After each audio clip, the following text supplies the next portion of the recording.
For about 1 million Canadians, Cuba is an annual winter destination where rum and sun are to be found in abundance. For Cubans living both inside and outside the island nation, Cuba is a battleground between those who defend the revolution led by Fidel Castro 55 years ago and those who disagree with it or were its victims. Last December, the American and Cuban governments announced that after more than a year of secret negotiations, both countries are now ready to resume diplomatic relations. Joining us now to help us understand what these changes may portend, we welcome, in Miami, Florida, Jaime Suchlicki. He is director of the Institute for Cuban and Cuban-American Studies at the University of Miami. And via Skype, Sebastian Arcos, associate director of the Cuban Research Institute at Florida International University. In New York, New York, Julia Cook, author of The Other Side of Paradise, Life in the New Cuba. And with us here in studio, Sebastian Barriuso, a film producer at Creative Artisans Media in Toronto. And it's great to welcome all of you to our program tonight here on TVO. I'd like to just start by having each of you give us a very brief understanding of your connection to Cuba. Jaime Suchlicki, what's your connection to Cuba? Well, I've been working on Cuban issues since 1961. I am the author of several books. The more important one, Cuba from Columbus to Castro, now in its 6th edition. Were you born there? I was born in Cuba. When did you leave? 1960. So you left right away when the revolution happened? Yes. And have you been back? No. You've never been back in all that time? Nope. Okay, more on that in the moments ahead. Sebastian Arcos, how about you, your connection to Cuba? Well, I was born in Cuba, raised in Cuba, left the island when I was already 31 years old. That was in 1992. I was part of the original dissident movement in Cuba, the Cuban Committee for Human Rights. And after I left, continued to work with the Cuban Committee, continued to work on human rights issues on Cuba. And after 22 years at FIU, I am now Associate Director at the Cuban Research Institute, covering my favorite topic in the world. Have you been back since the 90s? I have not. You have not been back either. Okay. No. Julia Cook, your connection. I've been going to Cuba for about 12 years. It's the subject of my first book and a number of articles. I spent about 1.5 years in Cuba between 2009 and 2010, well, 2008 and 2010, looking at the initial effects of Fidel's transition from, well, Raul's ascendance to power on young Cubans in particular, the last generation of Cubans raised under Fidel. And I'm going to guess from your name you have no particular family connection to the island. Nothing. And have you been back since the last couple of years, or? I have. I've been in and out for quite some time. Okay, gotcha. And Sebastian Barriuso, how about you? I was born in Cuba and raised in Cuba. I went to school there, start creating my life as a filmmaker in the island, and then I moved to Toronto in 2006, and I've been residing here since then. Have you been back since then? Sure, I spent like a big amount of time without going, a big at least for me, like almost close to 5 years. And after that I started like traveling again, and actually I got back 2 weeks ago. Okay. Jaime Suchlicki, what was your reaction a couple of months ago when you heard that the Cuban and American governments were going to end this economic and political blockade that has been in place for more than 5 decades? Well, the two words are surprise and skeptic. Raul Castro has never wanted to normalize relations with the United States. He's an ally of Russia, Iran, North Korea, and Venezuela. Has been like his brother, an enemy of the United States. So I thought that this would be interesting if it were to develop. I'm still very skeptical that this will move very far. Sebastian Arcos, your view? I was equally surprised. Everybody knew that something was going on, something was moving, but no one knew to what extent the president was going to radically change traditional U.S. policy on Cuba. I was surprised because I never thought the president was going to hand out so many pieces of our policy without any significant concession from the Cuban side in return. And I've come to realize that it was by design. It was not just by negotiation. The intention of the president is to do away with the current policy and set a completely new relationship with the island. I'm very skeptical that this is going to work as he expects it will. Julia, two skeptics so far. Where are you on this? I'm a little more optimistic. Equally surprised, for sure. But I think for me at least, having spent quite a bit of time in Cuba and seeing how frequently the embargo is invoked as a way to excuse certain shortcomings of the Castro regime, ranging from not being unable to build someone's house that's been destroyed after a hurricane for lack of construction materials, or economic shortages, ration card shortages. The embargo is invoked incessantly to excuse these shortcomings. And so I've believed for a long time that doing away with that excuse would be a good thing. Because it might make the government more accountable to its citizens? Absolutely. Okay. Other Sebastian? I will agree with the rest of the panelists as well. I was really surprised when I first heard about it and watched both speeches. I am also skeptical but optimistic.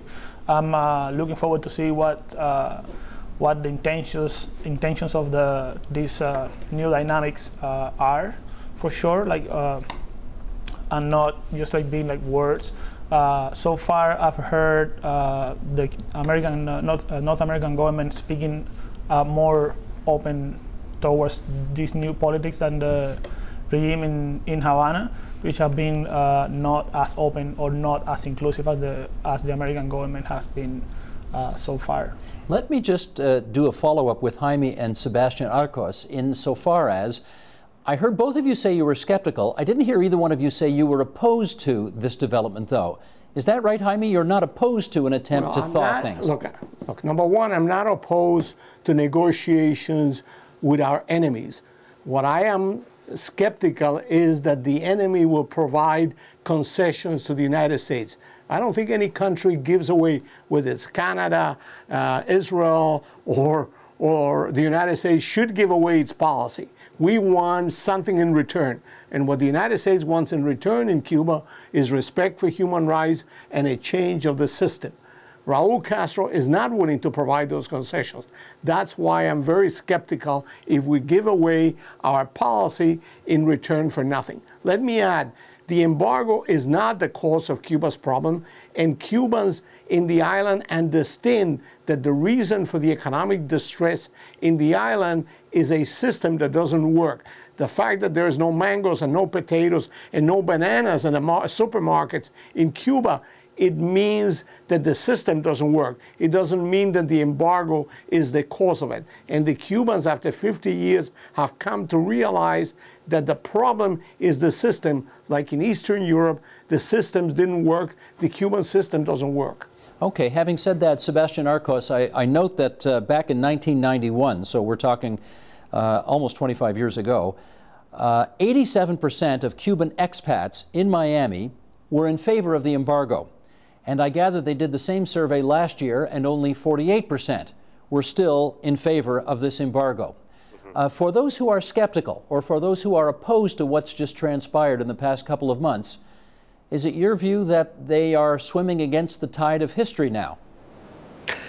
It certainly feels like we're swimming against the popularity of a policy, and it's unfortunate because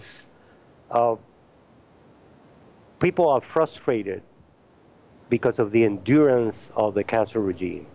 And instead of turning their frustration against the regime, they turn it against the policy and blame U.S. policy for the fact that the regime has lasted so long.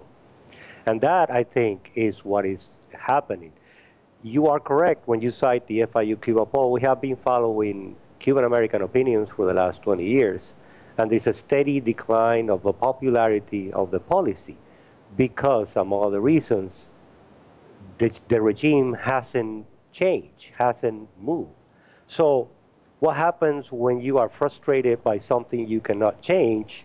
You turn around and you try to change whatever you can change, in this case, U.S. policy. However, the margin of error, the difference between those who are in favor of the traditional policy and those who are against, falls within the margin of error of the policy. Our experts argue that it's 50-50. It's not one majority against a minority. Right now, we see it as 50-50, which is a considerable erosion of the policy when you look at the numbers back in 1991. There's no question about that. Jaime, having said that, the conventional wisdom heretofore had always been no American president or government could take this step because when it comes to presidential politics, you'd be writing off Florida, and you can't win the presidency unless you've got Florida. Presumably, the thinking has changed, that there's less of a political price to pay in that regard, and therefore this opening was possible. Is that right? That's for Jaime. Oh, okay. Well, this president is not going to reelect himself, so he doesn't need to worry about Florida. The Democratic Party needs to worry about Florida, and I think that Florida may go Democrat or Republican, depend on the candidates and depend on the issues. By the way, the Cuban community is a very pluralistic community. It's not a monolithic community, as this poll shows. And Cuba has been sending to Miami about 40,000 exiles, immigrants, whatever you call them, in the past 10 years. So there is about 400,000 Cubans that have not voted yet that may vote in the next election. So we don't know how they're going to vote. And maybe part of this poll indicates that these people, that when you call, you don't ask people, are you a citizen when you become a resident? They just ask him, how do you feel about the embargo? Many of these people are people that have arrived in the past decade and have family in Cuba, are interested in sending remittances, are interested in getting their family out of Cuba, are interested in visiting Cuba. So they feel very different than Cubans that have been here for a long time. Okay, Julia, let me get you to weigh in on the following. I want to tap into your knowledge. You're having lived there for most recently, I guess, and having visited many times over the past several years. What's your view or your understanding of what the younger generation in Cuba feels about the legacy of the Castro Revolution 50-plus years ago? You know, a lot of them actually have a decent amount of respect for what was achieved initially by the revolution. I think they acknowledge the importance of education and healthcare and independence from America, from the United States. I think that said, they also are completely conscious of the fact that it's a system that no longer works, that doesn't meet their needs, that doesn't allow for much upward mobility in their lives. So within that, it's a very contradictory perspective on their own government. I think what I found tremendously interesting about this particular generation of young Cubans was the fact that whereas I think prior generations had looked at the choice of staying or leaving as a very binary one, either you choose to leave and you don't go back, or you choose to stay and you don't leave. This generation of Cubans is seeking out legal ways of leaving the country. They're getting scholarships. They are much more likely to consider going back to Cuba at some point in the future. So I think that to me speaks, it gives me great optimism. And Julia, follow up with this. I've often wondered why, unlike, for example, say in Poland, where you had a solidarity movement arise very organically, spontaneously, in order to try to depose communism, I don't think there's been a similar kind of movement arising in Cuba. How come? You know, I forget whether it was Jaime or Sebastian who mentioned the fact that, or perhaps it wasn't either of them, I'm not sure. The Castro regime has a tremendous amount of control over its citizens via internal spying mechanisms, via propaganda. There is no freedom of the press, which is a big thing. So there's no real way for a narrative of dissent to have a beginning, middle, and end, or an arc, and therefore follow through. There have been a good number of very small uprisings that among young people. There was one at the art school, the ISA, which Sebastian could probably tell you more about than I could. And there were a couple of others while I lived there. But without any way to push a narrative through society, they remain small. But there hasn't, I mean, so which is to say that while there hasn't been one large movement, there have been quite a few small, you know, bursts and bubbles of dissent. Jaime Suchlicki, could you add to that? What are the political, I guess, agents of political change in Cuba? Well, let me add something. The escape valve, meaning that the opportunity to get to the United States or the hope of getting to the United States plays a big role in the lack of a large, massive movement in Cuba.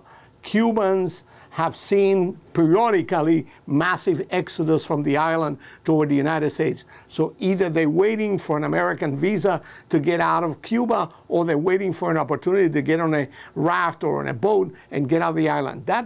It's an escape valve that plays a big role in the lack of a massive operation against the government. Understood. Sebastian Barriuso, let me ask you this. You graduated from high school when? In 2001 or something like that. 2001. And since then, how many people that you would have gone to high school with at the time are still there, and how many have left? Guessing. All of my close friends, they live outside of Cuba. They've all left? Yeah, my closest friends. I have a bunch of other friends and colleagues from work that who live in the island, and I'm pretty sure that they would like to stay there. Because it's a word like their families still are, or what they are like interested in, like focus their work. So of the people who have stayed that you went to school with, I don't know how much in touch with them you still are, but how hopeful do you think they are that what's happening right now is the real deal? Well, I will say that I am in touch with a bunch of my colleagues from high school and university that I attended in Havana as well. All of them, they are really also skeptical, because like no one really believes that this is happening or might happen in reality. But again, like people are like looking forward to see what's going to happen. And what do they want to see happen? They want to see more an opening for the Cuban people, and they want to see the Cuban people being able to be part of their own decision-making process, and they'll be. People are like waiting to become part of the creation of a new nation. Sebastian Arcos, do you think that the people of Cuba today would like to have a, for lack of a better expression, American style or Canadian style, Western liberal democracy? Do they want that? Absolutely, even if they don't realize that that's exactly what they want, because obviously they are now focused on the basic needs to survive. But any country, any society, and Cuba is not an exception here, really truly desires freedom and democracy. In the end, that is the goal of Cuban society. Even for those who don't know exactly what democracy means, who don't know exactly how democracy works in the United States and in Canada.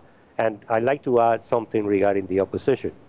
There is an opposition movement in Cuba. There has been an opposition movement in Cuba since the mid-1980s. It is not as big or as organized as Solidarity was in Poland, but there has been a number of groups, and I'm going to mention the Ladies in White. They're the most famous. Group of families of relatives of prisoners, all of them women dressed in white, who walk every Sunday to church with flowers and are regularly beat and arrested by the Cuban secret police. There are many different groups in Cuba, some on the left, some on the right. They are all trying to move Cuban society in a direction of a more democratic, more open society. Okay. And they have been working in these conditions, these very difficult conditions, for the last 25 years. Let me ask you these follow-up questions if I can. Where did you go to high school in Cuba? I went to the Escuela Vocacional Vladimir Ilyich Lenin. At the time, it was sort of the elite school in Havana. This was 1972, 1979. Okay, so you went up. You grew up, I guess I put it that way. You grew up with, I guess, members of the communist elite, and for those members of the communist elite who were educated at the Lenin School, the high school, what reason should the rest of us have to think that they would be capable of the kind of dramatic, open thinking that you would like to see happen? That is actually a very, very good question. Not all of them, obviously, will agree that what Cuba needs is not just economic reforms, but political, democratic reforms. But many of them, I'm sure, they will. Actually, one of my fellow students at the time is now one of the key anchors at the famous Mesa Redonda show in Havana. He's completely pro-Castro. However, I can mention, but I will not, the names of other former students who are openly for a democratic change in Cuba, one way or another, at different levels within the government and outside the government.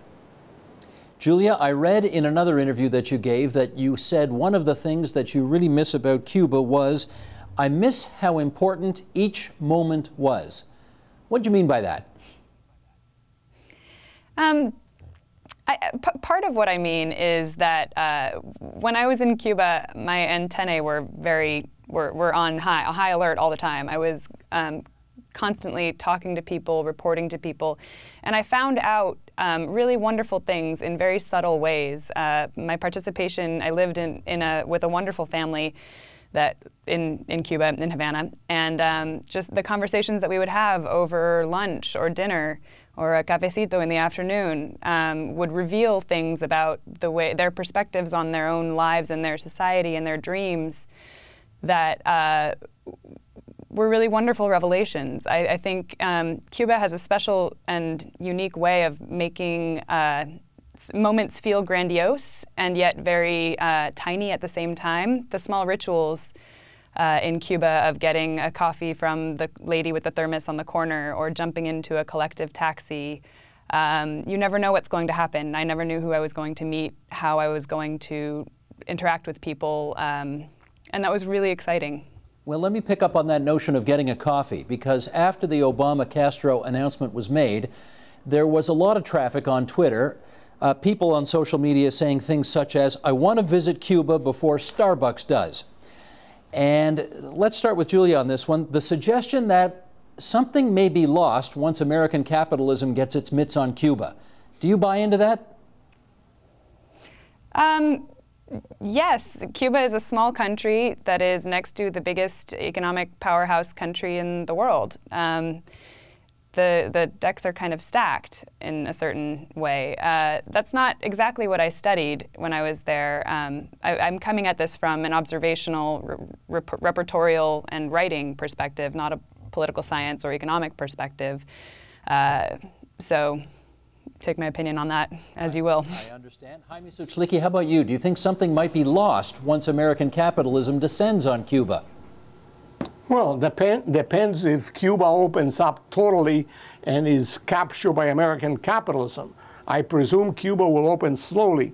But I challenge this idea that Starbucks and Burger King are going to be damaging Cuban culture or is something wrong. It is an attack on our own culture, and those people that believe that our own culture is wrong because there is Starbucks would project that image in other countries and saying, well, we shouldn't export that kind of a capitalism.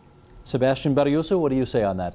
Well, I'll say that's I'll say that it's a little bit selfish from people around the world to say, because I think that what is important is what people in the island feel, and if they are open to those big companies to be in the island or not. Like I've heard so many times people saying and talking about, oh, the old cars and so nice, and they make the city look so good, and the buildings and everything is has its own specific attractive, right? But the reality is most of the people who owns those cars, they don't want to be driving those cars. They'd rather be driving new cars. Of course, and for example, I'm a car enthusiast, and if you are a purist with cars, those cars have Russian parts or Japanese parts. They don't run on the actual engines or whatever they were created, right? So that's on one side. Really doesn't matter that much. What I think it matters is the opinion of the people who live in Cuba, and I think that I want to believe that people will be open to accept and to embrace capitalist market and ways of portraying society. I think that people need to see what's going on in the world. I think that people need to be exposed to new technology and new things in order to create a better country for ourselves. Sebastian Arcos, do you think it would be an unambiguously good thing to let corporate America, corporate Canada get into Cuba, start setting up Tim Hortons and Burger Kings and car dealerships and et cetera, Starbucks, second cup, as you will? With the condition. The answer will be yes, with the condition that the opening is not just economic, it's not just an opening for the Cuban regime, that is an opening inclusive of all the Cuban people with their political and economic rights recognized by the government and by the international community. What we don't want to see in Cuba is a sort of a repetition of what we have in China, where there's a collusion between Western companies and a harsh, repressive regime that then keeps all the profits, or most of the profits, out of that collusion with foreign companies. If it's truly an inclusive capitalism, absolutely, yes, it's a good thing. All right, let's look forward again in our last less than 10 minutes to go here. Jaime Suchlicki, let me ask you this.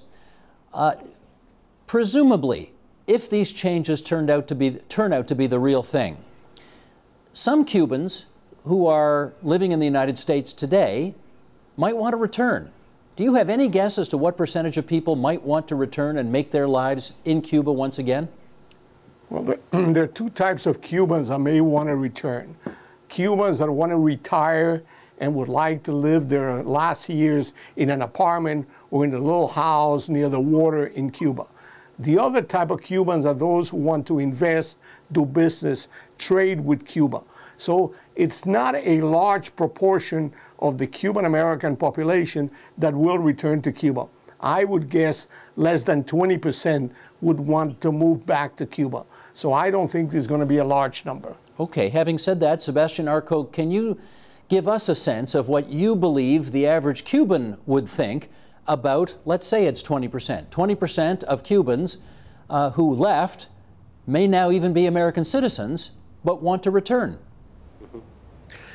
I'm sure it's a wonderful thing, as it has been since Cuban exiles began returning to the island in 1978. I was there. I was a witness to that encounter. After 20 years of separation, families reunited for the first time, and Cuban exiles returning to the island were the new Santa Claus. They were loaded with things that Cubans in the island, even those who were professionals, doctors, engineers, etc., had never seen in their life. Since then, the connection between Cuban families across the straits have been growing stronger, and I think are now stronger than ever. And Cubans in the island understand that Cuban exiles are not returning to take anything away from them. Quite the opposite. They are bringing everything to them. They are providing them with the resources to feed themselves, and they are now providing them with the resources to set up these small mom-and-pop shops that are the hopes for the future of capitalism in Cuba. Well, let me ask the political question to you, Julia Cook, which is, do you think there would be some people on the island, based on your conversations with them and your travels there over the last decade, do you think there would be some people on the island who will be angry or disappointed with the emigre community that may want to return, thinking, we stayed, we stuck it out, you people left for the, for the big lights of the United States, and we stayed, and maybe they're not happy about that? I'm sure there would be some. I'm not sure how many of you have been following Tania Bruguera's arrest in Cuba and some of the activism that's been going on in the art community. One of the most provocative and insightful comments that was made about her arrest, she's a Cuban artist who has lived in Chicago and Havana, but primarily in the US for the last, I think, 10 years, I'm not certain, but for quite some time. And she has begun doing some very, very provocative and necessary artwork in Cuba, and which has gotten her into trouble with the government. And it's uncertain. There's a debate going on as to whether this is attention grabbing, being, her swooping in. or whether it is genuinely essential artistic activism. And one of the really important comments that has been made has been that if she had been here been in Cuba for the last decade, her commentary would have a lot more weight. And I think that if that comes up now, I'm sure it would come up in other ways. Right. Sebastian Barroso, everybody, of course, wants to know whether or not the current political climate, economic system in Cuba can withstand the death of either or both of the Castro brothers, who, of course, are not young men anymore. What do you think? Well, I think that they have been living many, many years now. I think that people are looking forward to a change in as wide as that word can imply in our subject matter. So Jaime Suchlicki, Fidel Castro, of course, is out of things now in terms of running the government, but Raul is still there. But once the two of them are no longer players, does the current system survive that change?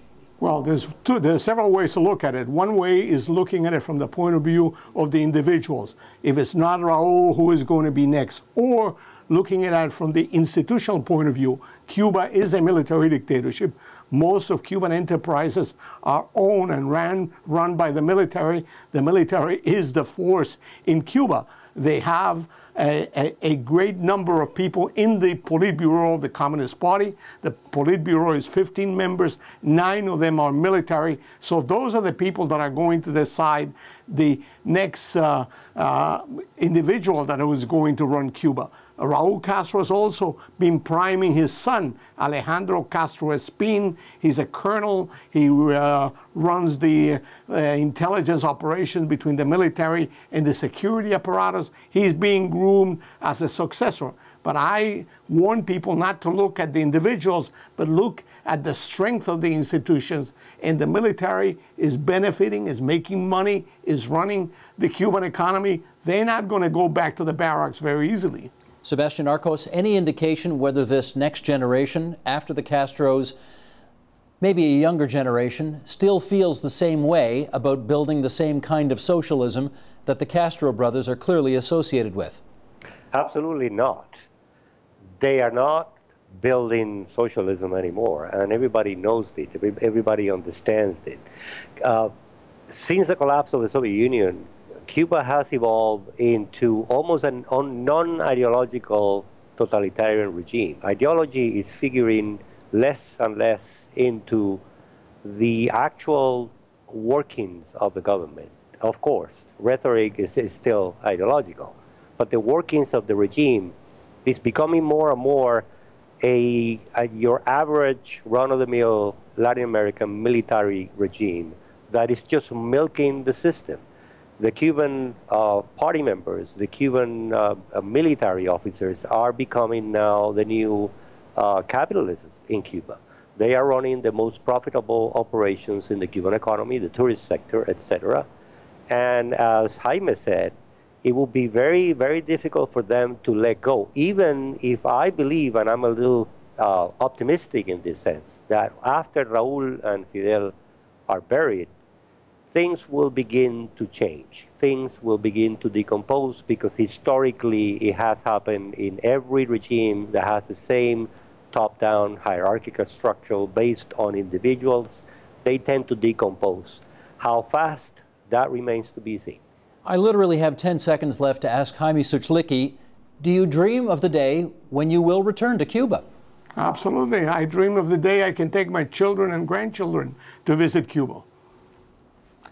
I hope for your sake that happens soon. Thank everybody. I want to thank everybody for joining us tonight on TVO. Jaime Suchlicki, the director of the Institute for Cuban and Cuban American Studies at the University of Miami. Sebastian Arcos, associate director of the Cuban Research Institute at Florida International University. Julia Cook, if you want to read more on her travails in Cuba.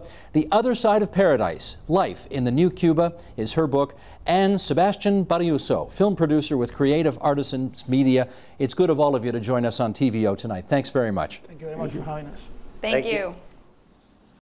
Support Ontario's public television. Donate at tvo.org.